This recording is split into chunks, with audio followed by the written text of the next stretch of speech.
What truly, honest to God, piqued my interest was when Kim Kardashian used Ozempic to fit into Marilyn Monroe's dress to get into for the Met Gala.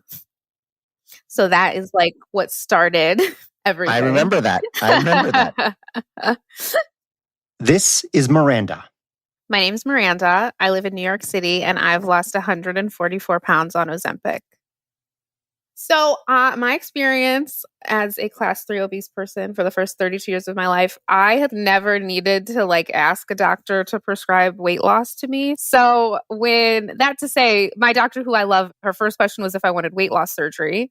And I said no, just because it's super invasive. Nothing against people who opt for weight loss surgery, but that was just not in the cards for me. But I said that I'd be interested in a GLP-1 medication, and she said that I qualified and wrote the script. And how quickly did you start to notice that it was affecting you? Instantly, honestly. As soon as I took my first shot, it was I was definitely a person who had, constant food noise. I was always thinking about food. I was always planning my next meal. And so I feel truly as soon as I had my first shot, it was complete emptiness of that thought. I was not hungry. I wasn't thinking about eating. I wasn't thinking about my next meal. I wasn't on Instacart putting stuff in my cart that I was craving. It was truly turning off silent humming in your brain. That sounds calming almost. Yes. I had always sort of been an active fat person. I did kickboxing. I bought a Peloton. I think when I started, my goal was to lose 135 pounds because it was just half of my starting weight. I'm 5'3", so I'm a short person. So I was doing a lot of strength, a lot of cardio to accelerate the weight loss. How long was it before you hit your goal? How long did that take? I started August 20th, 2023, and I hit my goal weight at January 19th, 2025, earlier this year. It was wild. I never in my life thought that I would weigh 135 pounds. Now I've actually lost more weight and I weigh 126 pounds. And so it's prescribed to me as a for life medication just because I have insulin resistant PCOS. I'll be on some form of a GLP-1 medication for the rest of my life. Next steps are working with my doctor to figure out what maintenance dose I'm going to be on. So right now, it feels good. This is Drug Story. I'm Thomas Getz. I loved talking to Miranda. She was so straightforward and honest about her weight loss. And I was surprised at how downright blasé, almost indifferent, she was about this miracle drug. Yes, Ozempic helped her lose half of her body weight, but it didn't change what she thought about herself. One thing that I also, in my wildest dreams, did not think about or foresee the kind of fat phobia that you would experience being on a GLP-1 medication. People say that you're cheating. They say that you're taking the easy way out. I love when stuff is easy. I don't know why people are so interested in hardship. As you can tell, Miranda is confident and self-assured. And that's not because she lost the weight. She has always been like that. She liked herself before Ozempic. She had fun. She liked margaritas. People knew that I was just the fun drink girl. And she likes herself now. Now I'm the fun Diet Coke girl. I don't want to sound ungrateful. I just want to be clear that losing 144 pounds, your life might not be any better. It might be, the same as it was before. Just 144 pounds less. Yes. Miranda is one of about 30 million Americans who have taken a GLP-1 drug. That's the name for the class of drugs that includes Ozempic. Today's drug story is about these GLP-1 drugs, amazing new compounds that just seem to make the pounds disappear. Or rather, they just seem to make it easier for people to stop eating. Ozempic is the most famous of these, the one that changed how everyone thinks about obesity. Ozempic is the brand name for the drug semaglutide. Officially, it's only approved for diabetes. When a doctor wants to prescribe semaglutide for obesity, then they're supposed to prescribe a drug called Wegovy. But it's the same drug. And there are several other GLP-1 drugs available, more than 100 other GLP-1 drugs in development. There has been a lot of talk about these GLP-1 drugs. They are the biggest phenomenon in medicine since statins hit the market in the 1990s. These drugs bring in billions of dollars a year to their companies. And what interests me about these drugs, these GLP-1s, is how they have turned our assumptions about obesity upside down. Why obesity happens, and what is responsible, and who is responsible. Because there is a lot of stigma around obesity. As Miranda said so well, there's a common idea that obesity is a problem of personal responsibility, that it's not a real medical problem, and that these drugs, as amazing as they are at improving people's health, well, they're somehow a cheat. In today's episode, we're going to break down that thinking about self-control and responsibility. And we'll explore how one of the greatest humanitarian and scientific feats in history, the Green Revolution in agriculture, well, it led directly to today's obesity epidemic. So even if you've heard all about Ozempic and GLP-1s, I think this episode will offer some new perspective. And first, to set the mood, here's a word from a company that is not in any way sponsoring this podcast. It's McDonald's commercial from 1990. Food. We got hot food, huge food, happy food, and dude food. We got lunch food, munchity munch food, not in the greatest mood food. We got the right food, pure delight food, morning food and night food, make a wish food, not this food.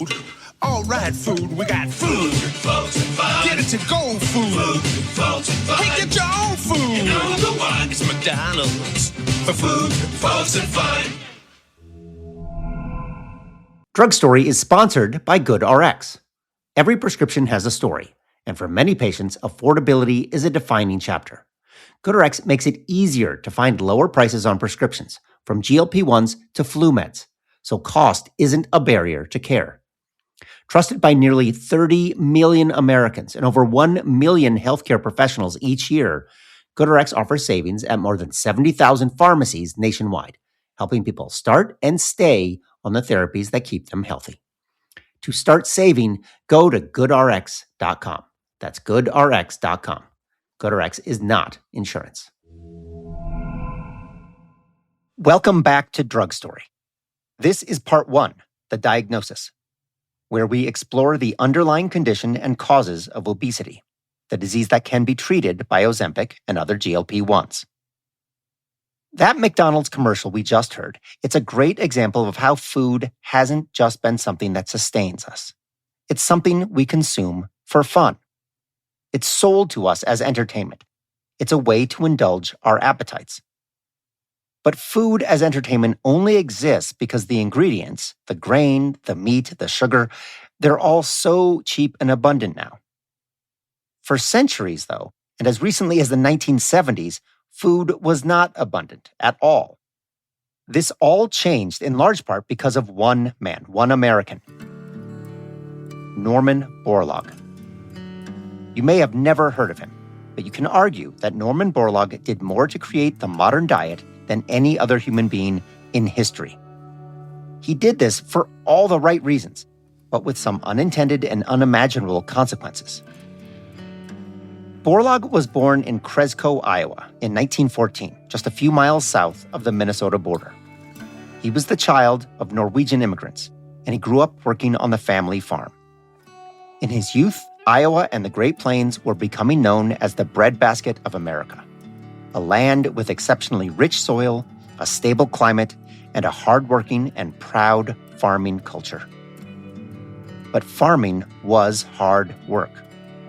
As a young boy, Borlaug picked 250,000 ears of corn a year with his own hands.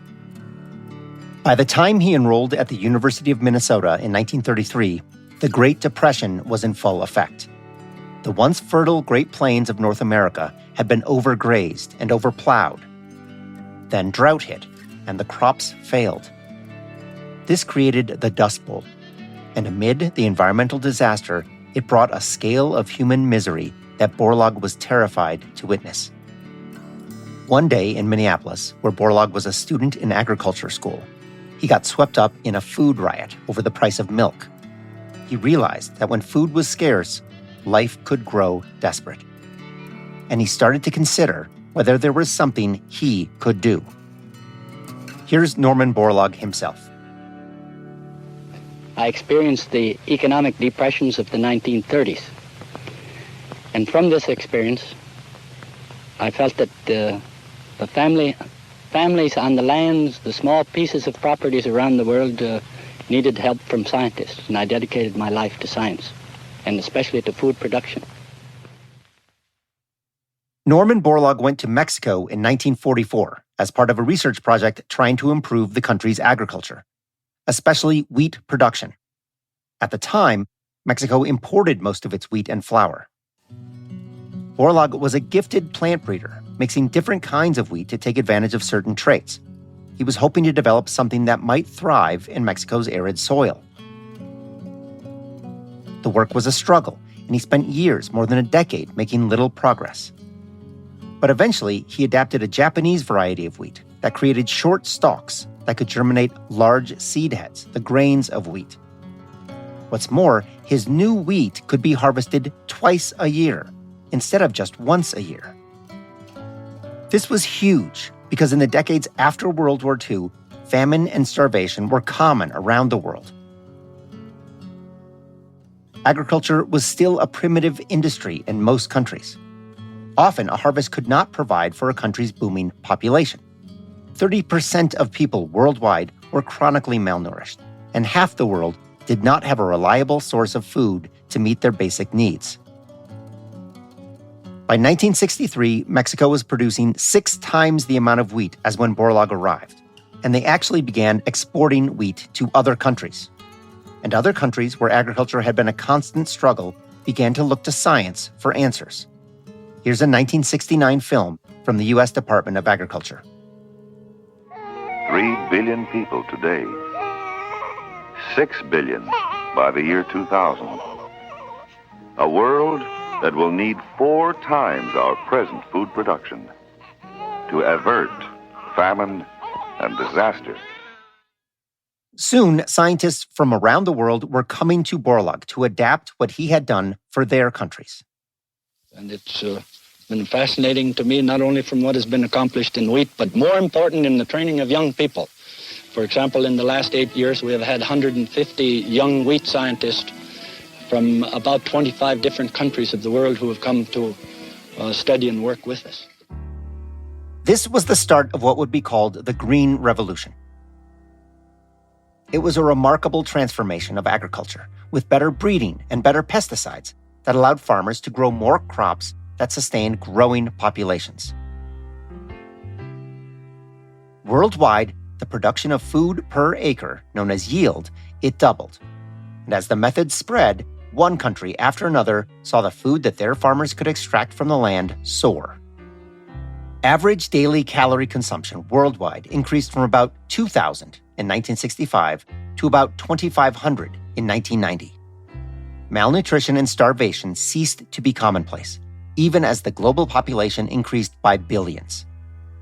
Today, where food insecurity persists, it's largely for political reasons or logistical challenges, rather than a true scarcity of food.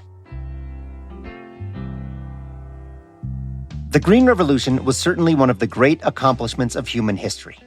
For the first time, billions of people were freed from the tyranny of wondering where their next meal might come from.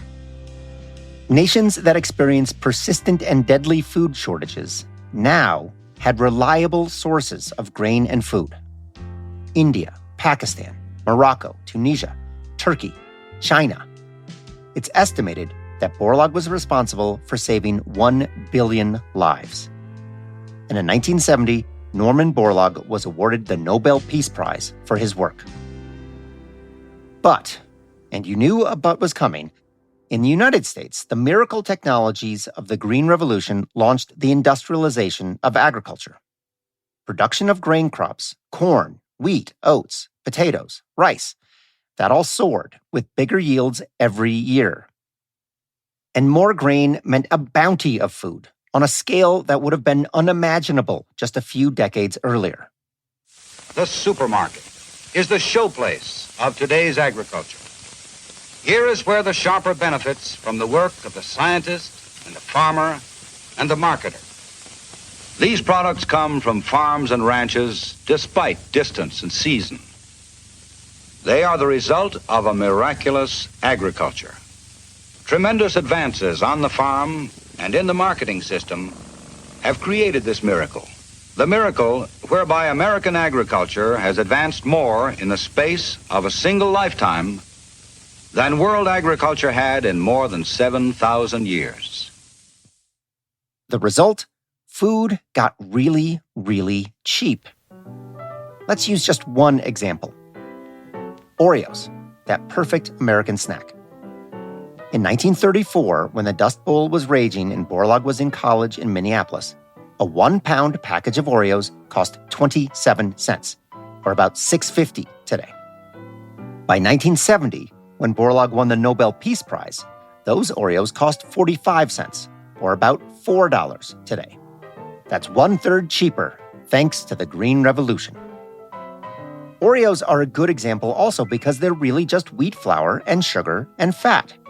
Those are all basic food ingredients, common commodities. And when those commodities are cheap, well, you can make a lot of things from them. Different mornings he wakes up in different moods. So different mornings, he likes different cereals. Your answer is Kellogg's Variety Pack, a new and bigger selection. 10 personal servings, America's favorites. The best to you each morning in Kellogg's Variety Pack. It all starts with cheap grain. Entire new categories of food products were invented. Frozen foods and convenience food and TV dinners and sugared cereals and savory snacks like Fritos and Tostitos and Doritos and Cheetos and Funyuns. Those are all corn-based snacks from just one company, Frito-Lay. Cheap grain also means cheap feed for livestock, particularly corn for cattle and poultry and swine. That means more animals and cheaper meat. And that created Slim Jims and chicken fingers and cheaper fast food and more kinds of fast food. Chicken sandwich chains and roast beef sandwich chains. And Wiener Schnitzel chains and Taco Bell selling, well, not just tacos, but chicken strips and nacho fries and everything else that Taco Bell sells. This started in the 1960s and 70s, but it reached a whole new level in the 1980s, especially after Philip Morris bought Kraft and R.J. Reynolds bought Nabisco. That's right, Big Tobacco took over Oreos. Kraft and Nabisco were the biggest food companies in the world, ever. And by 1989, they were both owned by tobacco companies. These companies brought all the tricks of marketing and development that they had perfected with cigarettes to food, starting with the notion that individual freedom means doing what you want, indulging your desires. Just like they sold cigarette smoking as a matter of personal liberties, not addiction, the commercials for their foods made it all about fun and choice. And it wasn't just the marketing. It was also what was in the foods, the ingredients, the formulation. Remember, a cigarette isn't just shredded tobacco. It's a carefully engineered and designed product. In the 1950s, tobacco companies knew that nicotine gave smokers a buzz and was addictive. It kept them smoking. So the companies began to boost the levels of nicotine in every cigarette, so more was delivered into the smoker's lungs with every drag. In the 1980s, they took the same approach to food. A recent study in the journal Addiction by researchers from the University of Kansas looked at foods manufactured between 1988 and 2001, the period when Big Tobacco owned Kraft, Nabisco, and also General Foods. These include many of the food products you probably grew up with: Miracle Whip, Ritz, Planters Peanuts, Oscar Mayer. During this period, products from tobacco-owned companies were far more likely to have high levels of sugar, salt, fat, and extra carbohydrates than comparable food products from other companies. And not just by a little bit. Tobacco-owned foods were 80% more likely to be high in carbs and sodium than other foods. These ingredients, sugar, carbs, salt, fat, they each trigger cravings and emotions in our brain and bodies. We can't stop eating them. Millions of years of evolution primed our biology to want these things, especially these things. In primitive times, these were scarce and essential for life. But after the Green Revolution, they were much more common and cheap. And after the tobacco companies got into food, there was just more of them in our everyday food than ever before. Foods that are high in these ingredients are called hyperpalatable foods or ultra-processed foods. And these foods are everywhere. More than half of the calories consumed in the typical American diet comes from ultra-processed foods. And most of these calories come from just 5 sources: sandwiches, including burgers, sugared beverages, savory snacks, sweet bakery products, and pizza. It's controversial to say that these foods are addictive, that they are as manipulative and dangerous as cigarettes. But the truth is that these foods are designed and engineered to make us want more. And if you listen to the commercials, they actually admit that they are designed to be irresistible. They use it as a selling point. No one can eat just one. No one can. I can't. What makes Honey Bunches of Oats cereal so irresistible? Is it the crunchy oat clusters? Touch of golden honey? Perfectly toasted flakes made with whole grain? Yes, yes, and yes. When you get the urge for a delicious snack, have a Kit Kat. Kit Kat's irresistible. I got one word for Taco Bell. Irresistible, irresistible. What's so insidious about these foods is the way they are engineered for rapid eating and rapid digestion. That's what ultra-processed means, the ultra part. They are softer and easier to chew, which makes it easier to eat faster and eat more. And the high processing of ingredients means that, ounce for ounce, these foods contain more calories than regular food. What's more, bite for bite, our bodies just absorb more calories per serving than we do of low-processed foods. This is worth explaining. Consider 2 turkey sandwiches. One is made at home with lettuce and tomato, whole wheat bread, and a couple of slices of leftover Thanksgiving turkey, maybe a slice of cheese. And the other is a Titan turkey sandwich from Subway. Now, your typical homemade turkey sandwich would have about 300 or 400 calories, fewer than the 500 calories in the Titan turkey, according to Subway's website. But even if both sandwiches had the same amount of calories in the ingredients, the Subway ingredients are just made differently. The roll is softer and has more sugar and processed flour. The honey mustard spread has 8 grams of sugar. The turkey, it's cut from a processed loaf. And the lettuce is shredded. The result is that our body just absorbs more of these calories with every bite. While with the homemade sandwich, our body just doesn't break down as much of it before it passes into our digestive system. So not only do our brains crave a Subway because of those carbs and extra sugar, but our bodies also pull more calories out of every bite. And here's the thing. The rise of ultra-processed foods tracks almost perfectly with the rise in obesity. In fact, experts peg the start of the obesity epidemic in the US to around 1980, when consumption of sugar and high-processed carbohydrates began to soar in America, and when the food industry began to develop foods we crave and can't resist. They wanted us to eat more, and we did. Over the 50 years from 1970 to 2020, average calories consumed per American rose from 3,000 to more than 3,800 a day. That's an increase of more than 25%. So what happens when people consume more calories than they need? Our bodies turn the difference into fat. The result is, well, we all know what the result is.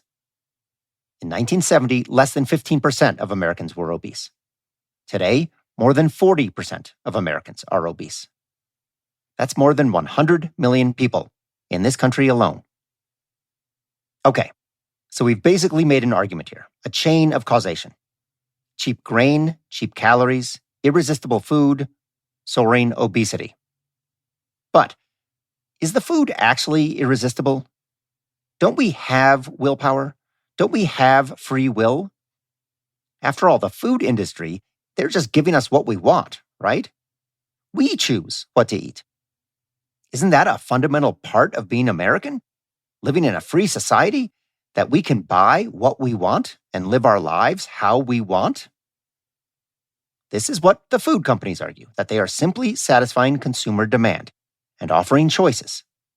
This is the argument that the food company ConAgra made when the FDA moved to restrict the use of the word healthy to only products that are actually, healthy.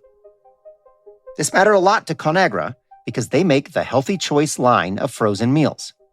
And according to the FDA's proposed new rules, a lot of Healthy Choice meals would not be able to actually use the word healthy. They contained too much sugar or fat or salt. Well, ConAgra argued against the rules, saying that if the food does not taste good, people will not buy it. In other words, they had to have lots of salt and sugar. The FDA did not buy ConAgra's argument, and the new rules went into effect December 2024. So now, ConAgra and other companies have to reformulate their products if they want to use the word healthy.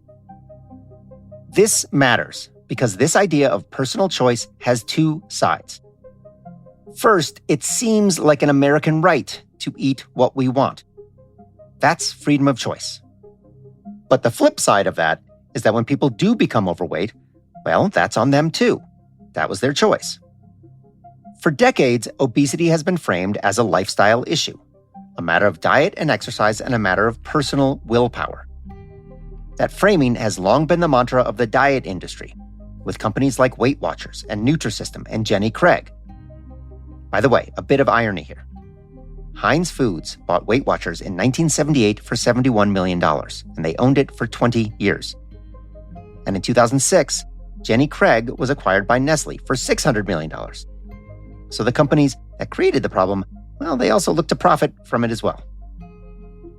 But blaming individuals gets hard when we are on the brink of half of all Americans being obese. Clearly, it's something other than poor individual decisions. Obesity became a true public health concern, a population concern, in the late 1990s. But it was not considered a medical issue because obesity itself wasn't considered a disease, a treatable medical condition. Obesity clearly leads to bad diseases, type 2 diabetes, heart disease, stroke.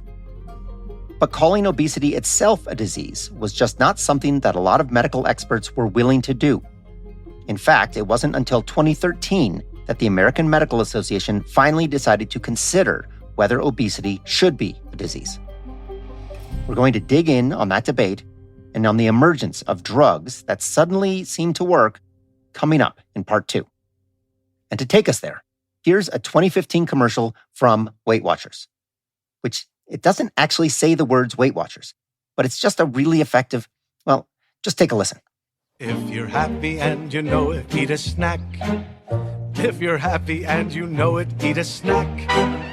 If you're happy and you know it, then your face will surely show it. If you're happy and you know it, eat a snack. If you're sad and you know it, eat a snack. If you're sad and you know it, eat a snack. If you're sad because you're angry, feeling down, or generally bad, if you're sad, eat a snack. If you're bored and you know it, eat a snack. If you're lonely and you know it, eat a snack. If you're sleepy and you know it, if you're guilty and you know it, if you're stressed, eat a snack.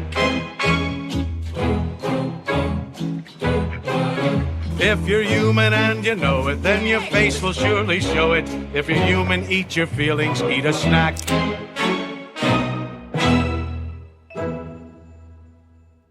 Welcome back to Drug Story. This is part 2, the prescription. So, is obesity a disease? That was the question facing the American Medical Association in 2013. Just a year earlier, an expert AMA panel had issued a report arguing that obesity was not a disease. But the science was moving fast, and the problem was getting worse. Many doctors believe that the AMA, as the nation's leading source of medical expertise, they needed to do more than wait. So at the AMA's annual meeting in Chicago that year, as they considered the research and the evidence, they invited a young doctor to offer her perspective. This was Dr. Fatima Cody Stanford. I'm an obesity medicine physician scientist at Massachusetts General Hospital and an associate professor of medicine and pediatrics at Harvard Medical School here in Boston, Massachusetts. That's Dr. Stanford today. She's among the country's leading experts in obesity medicine. But back then, in 2013, she had just graduated from Harvard Medical School, and she was in year 1 of a 3-year fellowship in obesity medicine at Harvard. This was a brand new specialty. So she takes the stage in front of more than 600 delegates, the leading doctors in the country.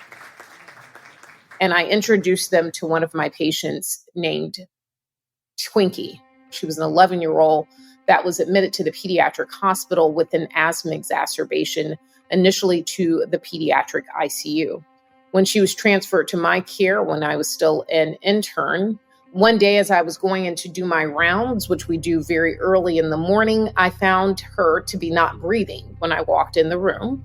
I go to, kind of shake her to get her to start breathing again, and she starts breathing again. I report this to my senior residents and my attending physicians. I think that she's not breathing. I think she may have obstructive sleep apnea. I get a, pat on the back. Oh, Dr. Stanford, great job. That is likely true. They called her Twinkie because this was a young Black girl in South Carolina that carried significant excess adiposity, otherwise known as very severe obesity, a likely contributor to her obstructive sleep apnea, which was not yet diagnosed. She was discharged home and she died 3 days later. The idea that this young 11-year-old is dying and the cause of death ended up being obstructive sleep apnea, which was secondary to obesity, speaks volumes to what we were not recognizing at the time and what we are still reticent to recognize, which is a disease that we can treat if we just take a step back and think about what we can do for the patient. Yeah. I don't like going to funerals in general, but I can tell you I don't like going to funerals for 11-year-olds, particularly ones that could still be living a fruitful life. And if we don't recognize and treat obesity, which was the root cause of issues, we're going to continue to lose people well before their time here should be done. And that was the story that I told, in addition to a few others, but I think that one stood out the most. Wow. That is very compelling. Dr. Stanford's talk, it turned out, was right before the vote by the delegates. And having assessed the evidence and heard from Dr. Stanford, the AMA approved the resolution to reclassify obesity as a disease. I think a very pivotal point in my career. I didn't know that was the, task that I had been presented with, which was to convince the AMA that obesity was a chronic disease. But after taking on that task that was unbeknownst to me, it obviously played a large role in my leadership in the field. So now, finally, obesity was designated as a medical condition. This was a big deal because it made it more likely that the FDA would approve medications to treat obesity. And it made it more likely that insurance companies would pay for those treatments. But what sort of medicines were there? Well, let's wind the clock back a little here, because over the years, there have actually been many drugs that promise to help people lose weight. In the 1970s, amphetamines were widely used for weight loss until the Food and Drug Administration banned their use in 1979. In the 1990s, there was fen-phen, a combination of fenfluramine, an appetite suppressant, and phentermine, an amphetamine-like stimulant. Millions of people took fen-phen. Fen-phen clinics popped up in strip malls and storefronts. But unfortunately, the drug combo caused serious side effects. The Food and Drug Administration today stepped up its warnings about the dangers of so-called fen-phen diet drugs. The FDA said patients taking a combination of fenfluramine and phentermine needed to be aware of the risks of serious heart valve disease. Hundreds of women began to experience heart problems and damage to the valves in the heart.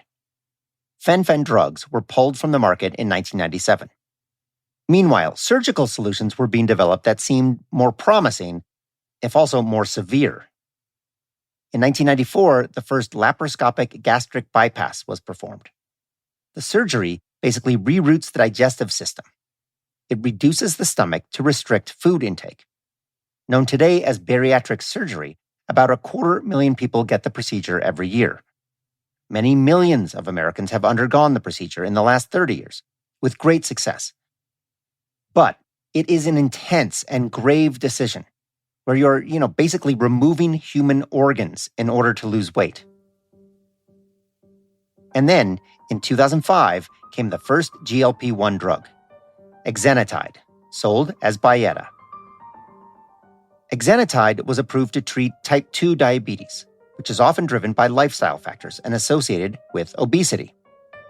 The drug helped reduce blood sugar levels, but it came with a side effect, a welcome one. People taking exenatide lost a good amount of weight without even trying, typically 5 to 10 to 15 pounds. But there was one downside. The drug was delivered by injection and required 2 injections every day. So even though word started to get out that exenatide worked for weight loss, the drug never became widely prescribed for obesity.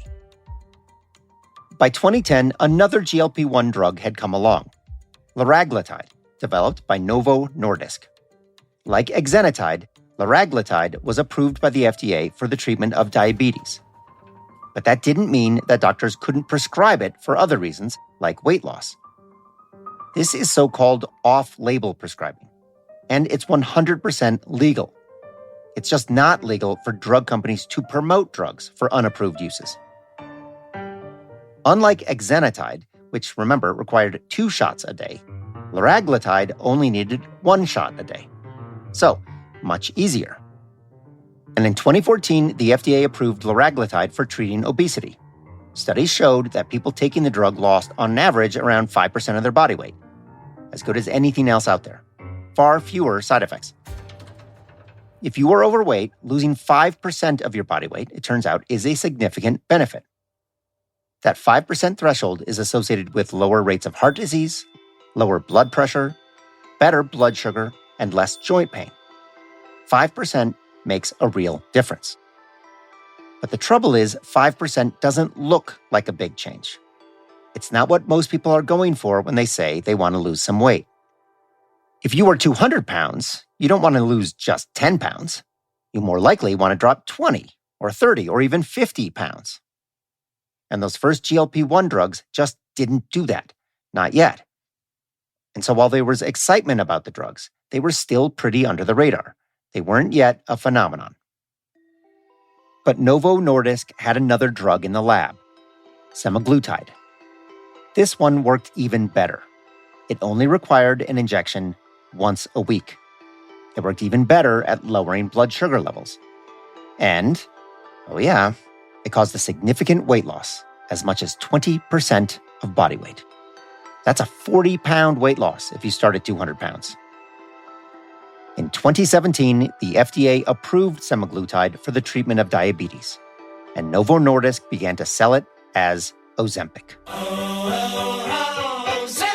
My Ozempic Trizone, I lowered my A1C, CV risk, and lost some weight. Losing weight seemed like a welcome side effect, but still just a side effect of its intended purpose, to improve blood sugar in people with diabetes. But some Novo Nordisk executives saw that there might be a whole new market beyond diabetes, obesity. If they could just convince the company's leadership that obesity was a real medical condition and not just a matter of self-control. Obesity was in many ways seen as a mental deficiency on the people. They were getting heavy social problems and sort of associated with inability to control your food intake. Many people can eat and eat and eat and never put on weight. And then there are other people that if they eat just a little, they will put on weight. And this is unfair genetically. I had to spend half a year convincing my CEO and my head of healthcare that obesity is not just a lifestyle condition. And they were ultimately convinced. So we should always think about obesity treatment as a treatment for those that are medically challenged by being overweight. That was 2 Novo Nordisk executives, Lars Reiben Sorensen and Mads Thompson, from a video produced by the pharma company about the development of GLP-1s. The company began doing clinical trials to get the drug approved for obesity, and that approval came in 2021. Now, when semaglutide is prescribed for that purpose, it's sold as Wegovy. Same drug as Ozempic, different purpose, different name. The demand for these drugs has been enormous. So many people wanted to take Wegovy and Ozempic that Novo Nordisk was caught by surprise, and the company simply couldn't manufacture enough semaglutide to satisfy the demand. This meant that for nearly 3 years, the FDA let other manufacturers create semaglutide and sell it, which explains why all those online weight loss companies could sell their own versions of the drug for a lot cheaper than the Novo Nordisk version. In early 2025, the FDA said the shortages were over, and Novo Nordisk had their monopoly back, though some online shops are still pushing their own versions. Even so, despite the shortages, Novo Nordisk has sold more than $40 billion worth of GLP-1s. So I haven't yet explained how these drugs work, what they actually do in the body. And the explanation is, well, it's pretty complicated, having to do with hormone receptors and insulin levels and brain chemistry. I'll have Dr. Fatima Cody Stanford take this one. So in very layman's terms, it will tell you to eat less and store less fat mass without you really having to do anything. So patients will often use this term that I don't use, which is this concept of food noise. And this idea that the volume, if you were to turn up the volume on your radio or your iPad or whatever device that you're using, that food noise in many patients may be at a high volume prior to the utilization of the medication. And when on the medication, it may go to very low volume and or goes to mute. So much so that these patients may forget not only to eat, but also to drink. So there may be then counseling on this part of our dietitians to ensure that they're getting an adequate nutrition, because the food noise, which means the desire to eat and or to drink things such as simple as water, no longer are there. And this is not them trying to do this. This is being influenced by a drug that is stimulating their anorexigenic pathway of their brain in such a way. This notion of food noise, it's important. It's what Miranda talked about at the beginning of the episode. If GLP-1s turn off this signal, this unstoppable craving, well, that suggests that in some ways these drugs are giving people back the ability to say no to food. Whatever it was about that food that was so irresistible before, suddenly that's gone. The spell is broken. The very first time I took a GLP-1 was that all these years I thought that thin people, those people were just had more willpower. They ate better foods. They were able to stick to it longer. They never had a potato chip. And then I realized the very first time I took the GLP-1 that, oh, they're not even thinking about it. That's right. They're only eating when they're hungry and they're stopping when they're full. That's right. That was Oprah, obviously. So maybe obesity isn't just about willpower. Maybe it's not about free will and personal responsibility at all. That's the thing about GLP-1s. They work really well. Ozempic and Wegovy offer a simple solution to a very big, complicated problem. Get this shot once a week. Lose the weight. It works. A different you is possible if you just do this one simple thing. In fact, it's so simple that it's created a new twist on the old stigma of personal responsibility. Before GLP-1s, people with obesity faced the stigma of perception, the idea that they make bad choices, that they are to blame for their condition. But now, with GLP-1s, the stigma has morphed. It's pivoted a bit. It's like those Final Destination movies. You cannot outrun the stigma.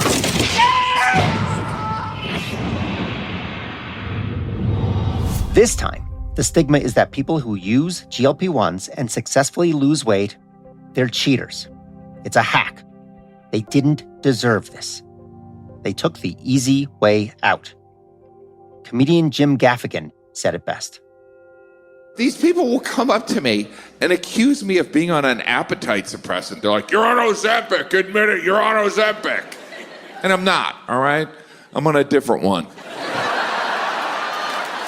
I'm on Mangiaro, which is better, right? Because it sounds like an Italian restaurant.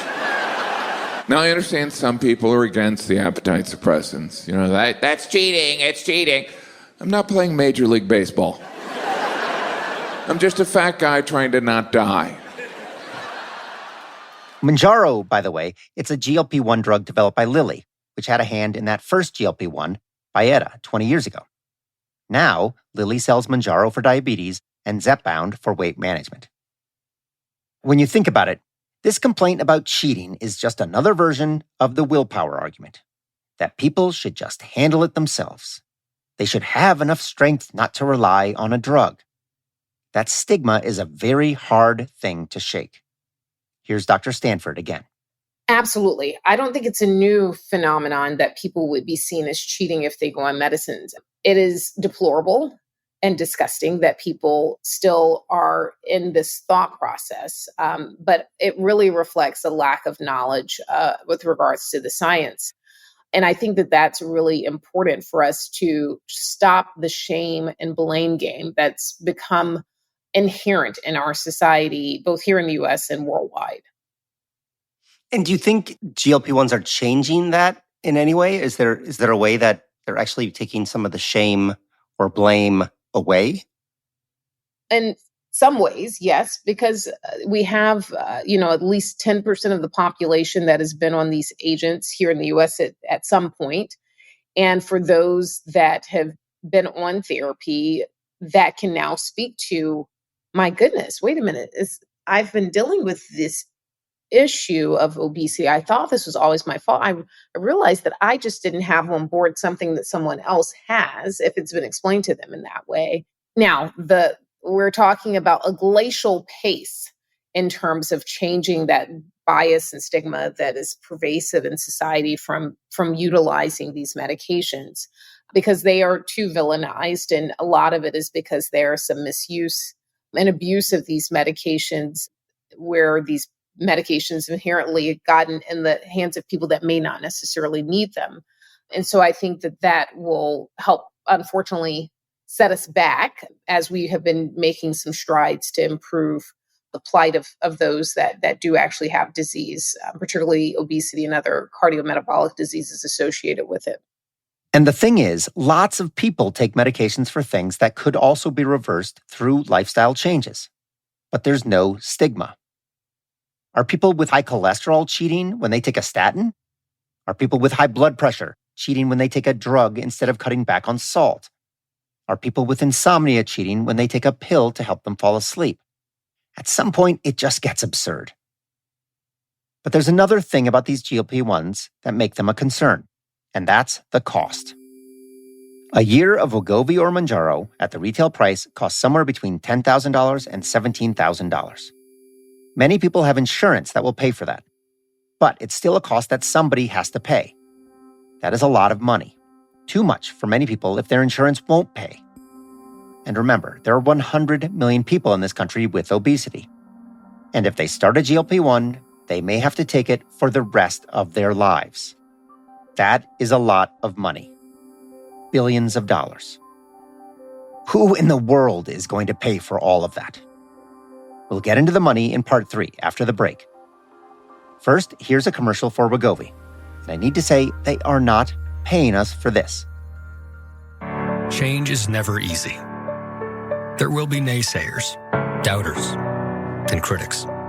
You may even give up for a moment, only to start again another day. Because you believe in moving to the beat of your own drum, in passing down lifelong skills, in your ability to lose weight and keep it off. And when you believe you can succeed, you already have. Wegovy is for adults with obesity. It shouldn't be used with some Welcome back to Drug Story. This is part 3, Side Effects, where we discuss the social and economic consequences of using a drug to treat disease. In this episode about Ozempic and other GLP-1s, we're going to dig into just one side effect, and it's not something that happens to people taking these drugs. This side effect occurs when you multiply 100 million, that's the number of Americans with obesity right now, today, 100 million times $15,000. That's about the cost of 1 year of Wegovy or Mounjaro. That equals $1.5 trillion. That's the price of treating everyone with obesity in the US at the full retail price of the drug. That would be a very, very big side effect. And that would be on top of the $5 trillion the US presently spends on healthcare, a 30% jump in overall costs. Not every American with obesity is taking these drugs. As of May 2024, about 30 million adults, or 12% of the US population, had taken a GLP-1 drug. And most people are not paying out of pocket. Most, but not all, have health insurance that covers the cost of the drug. But still, that's money. And several insurance companies raise their premiums because of the cost of GLP-1s. Nothing comes for free. I first did that math, 100 million times $15,000, a couple of years ago, when GLP-1s were starting to go gangbusters. At first, I couldn't believe the number, $1.5 trillion on one kind of drug. I didn't think it was possible to pay for so many people to take such an expensive drug. Before starting my research on this episode, I thought it would be insanely wasteful to spend so much money on obesity. I thought it would be ruinous to our healthcare system. After all, it's not like a snake eating a gerbil, where the big gulp passes through the system. Most people would need to be on GLP-1s for life.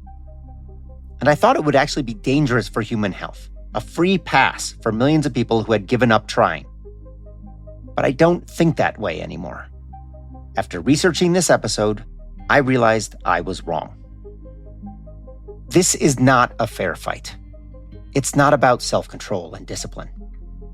I think there is something very wrong about the food system we've got and what it does to people.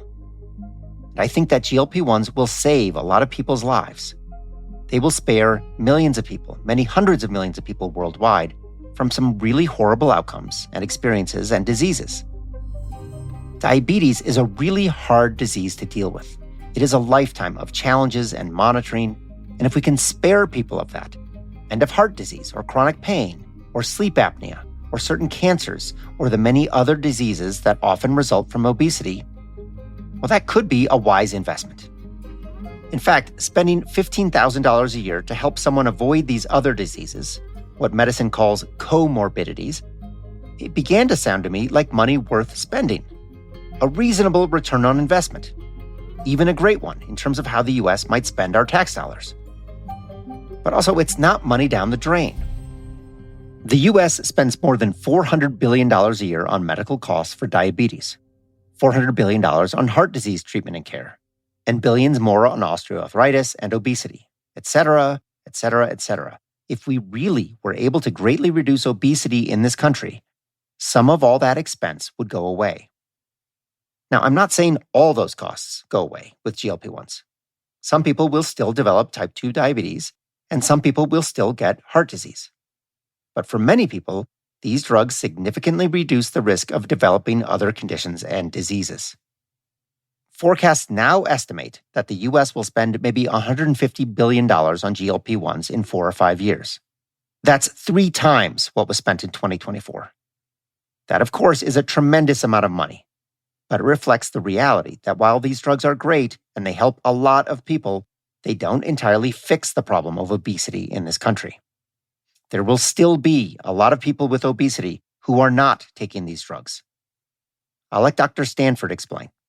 No one thing is the solution to obesity. I think that we would be short-sighted to think that one thing is the answer. Bariatric surgery is the best treatment for patients with severe obesity.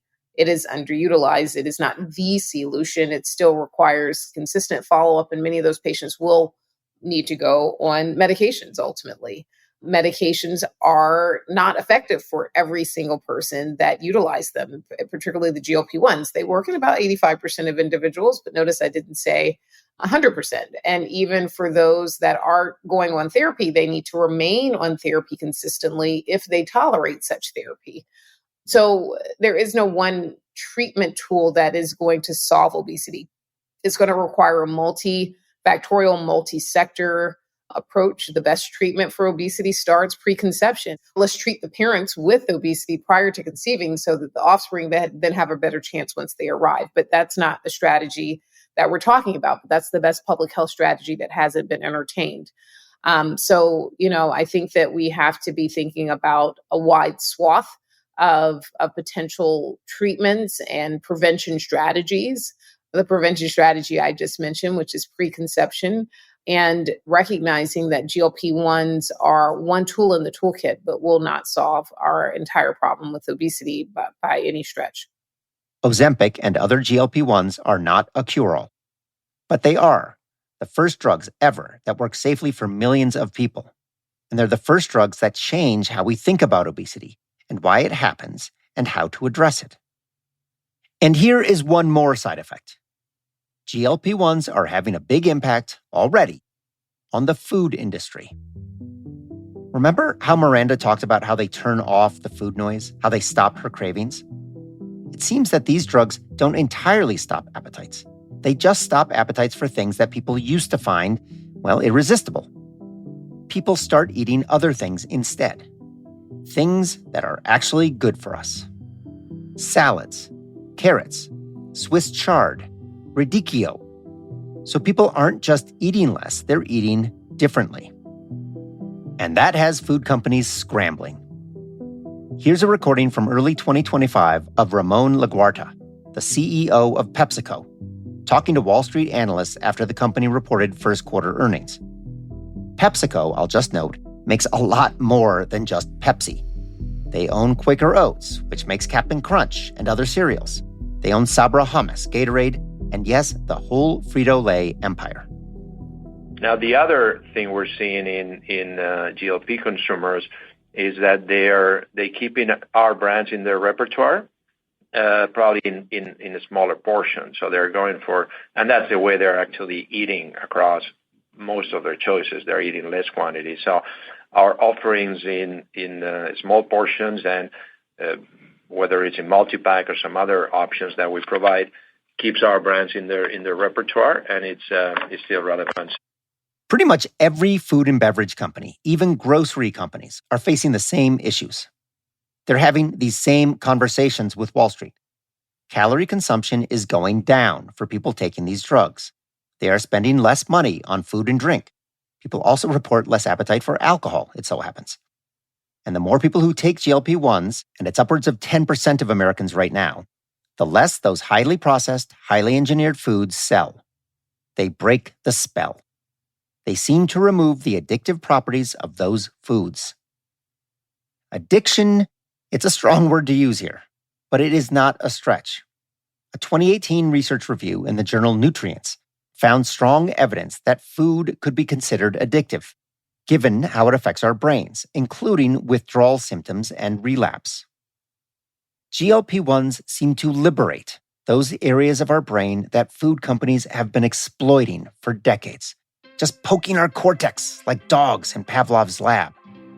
So food companies, so far, are talking about developing healthier foods and smaller portions as part of their strategy for dealing with GLP-1s like Ozempic.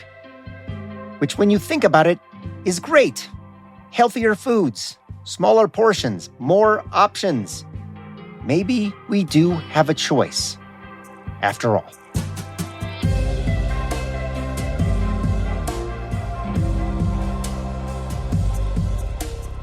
That's it for this drug story about Ozempic. For an annotated list of our sources for this episode, visit drugstory.co.